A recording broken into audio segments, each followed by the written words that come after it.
تو اسی ایک ایشو کی وجہ سے ایک صحابی تھے، صحیح بخاری اور مسلم دونوں میں یہ واقعہ ڈیٹیل کے ساتھ ملتا ہے.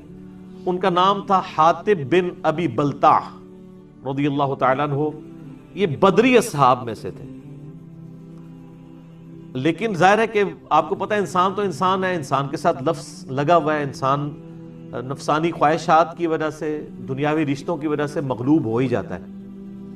تو بخاری اور مسلم میں ایک واقعہ آیا ہے جس کے کانٹیکسٹ میں یہ آیات نازل ہوئی ہیں، اسپیسیفکلی اسی صحابی سے ریلیٹڈ ہے جنہوں نے بخاری اور مسلم میں ڈیٹیل واقعہ آتا ہے کہ نبی صلی اللہ علیہ وآلہ وسلم کی یعنی انہوں نے مخبری کر دی تھی، کفار مکہ کو پہلے ہی بتا دیا تھا کہ نبی صلی اللہ علیہ وآلہ وسلم تم پر یعنی چڑھائی کا ارادہ رکھتے ہیں. اور انہوں نے ایک خط لکھا جس میں لکھا تھا کہ یہ میں جو تمہیں خبر لیک کر رہا ہوں سیکرٹ، اس کے عوض میں تم سے یہ بینیفٹ چاہتا ہوں کہ میری بیوی بچے اور میری جائیداد کو وہاں کوئی نقصان نہ پہنچایا جائے. اب ظاہر ہے دنیا کی محبت میں مغلوب ہو کے ہوا سب کچھ، اور نبی کے ساتھ غداری کی. نبی کے ساتھ غداری تو سیدھا سیدھا کفر ہے. لیکن ان کو بینیفٹ آف ڈاؤٹ اس حوالے سے اللہ تعالیٰ نے دیا، کھچائی بھی پوری کی اور بینیفٹ آف ڈاؤٹ بھی دیا کہ انہوں نے یہ بدنیتی کے اوپر نہیں کیا، دنیا کی محبت سے مغلوب ہو کر کیا. تو بخاری اور مسلم میں ڈیٹیل حدیث آتی ہے کہ نبی علیہ السلام نے سیدنا علی رضی اللہ تعالیٰ عنہ کو اور سیدنا زبیر کو بھیجا. اللہ تعالیٰ نے وحی کے ذریعے آپ کو بتا دیا کہ اس طرح آپ کے ایک صحابی نے ایک خط لکھ کر ایک عورت کے حوالے کیا ہے، اور وہ عورت وہ خط لے کر مکے کے کافروں کو آپ کی مخبری کرنے جا رہی ہے تاکہ وہ پہلی جنگ کے لیے تیار ہو جائیں. تو آپ صلی اللہ علیہ وآلہ وسلم نے فرمایا اس طرح ایک عورت ہے، اور یہ بھی فرمایا کہ یہ عورت فلاں مقام پر پہنچی بھی ہے، وہاں پہ تم اس کو پیچھے سے جا کے پکڑو اور اس سے وہ خط لے آؤ تاکہ وہ خط کفار مکہ تک نہ پہنچے.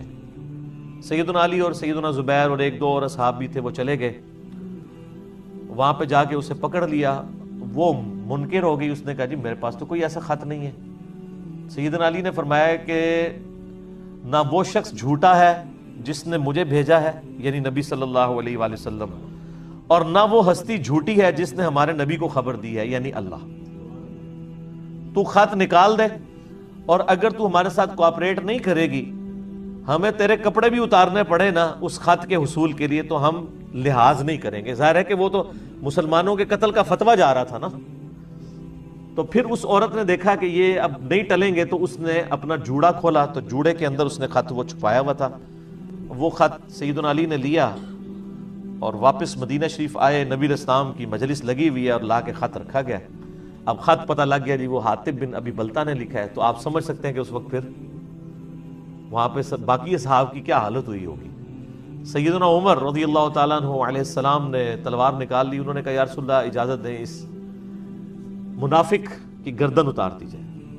اب یہ سیدنا عمر کا یعنی جو ایٹیچیوڈ تھا وہ بالکل ٹھیک تھا کہ نبی کے ساتھ غداری کرنے والا منافق ہی ہو سکتا ہے. آپ علیہ السلام نے فرمایا عمر بیٹھ جاؤ، کیا تمہیں معلوم نہیں ہے کہ اللہ تعالیٰ نے بدری اصحاب کی اگلی پچھلی غلطیاں معاف کر دی ہیں؟ تو یہ بدری اصحاب میں سے ہے، اسے چھوڑ دو. بہرحال یہ بہت کریٹیکل ایشو ہے. اس سے آپ کو یہ بھی پتہ چلے گا کہ نبی علیہ السلام دنیا میں موجود ہوں، آپ کی موجودگی میں بھی اگر کوئی شخص آپ علیہ السلام کے ساتھ اس طریقے سے یعنی وفاداری والا معاملہ نہیں کرتا تو اللہ تعالیٰ اس کا لحاظ کوئی نہیں کرتا. اور اتنے سخت الفاظ ہیں. تو ہم جو لوگ 1400 سال بعد آئے ہیں، ہم اگر نبی علیہ السلام کے ساتھ وفاداری نہیں کریں گے تو ہماری تو کوئی نسبت بھی نہیں ہے اس طرح کی کہ ہمیں کوئی صحبت ملی ہو یا ہمیں کوئی فضائل و برکات حاصل ہوں جو صحابہ کرام علیہم رضوان کو حاصل تھے. یعنی یہ تو آپ سوچ بھی نہیں سکتے کہ وہ اتنے اعلیٰ درجے کے مسلمان ہونے کے باوجود اللہ تبارک و تعالیٰ ان کا بھی لحاظ نہیں کر رہا. ہم تو آپ تو کسی کھاتے کے اندر ہی نہیں ہے کہ ہم کسی بات پہ اکڑے کہ جی اللہ تعالیٰ ہمیں جو کچھ بھی ہے اللہ تیرے محبوب کی امت سے ہے. یعنی اسی بندے کا پتر بننا ہی کوئی نہیں، جو کچھ بھی ہے تیرے محبوب کی امت سے ہے، ہم نے تو اپنی اصلاح کوئی نہیں کرنی. اسی طریقے سے ہمیں قبول فرما لے.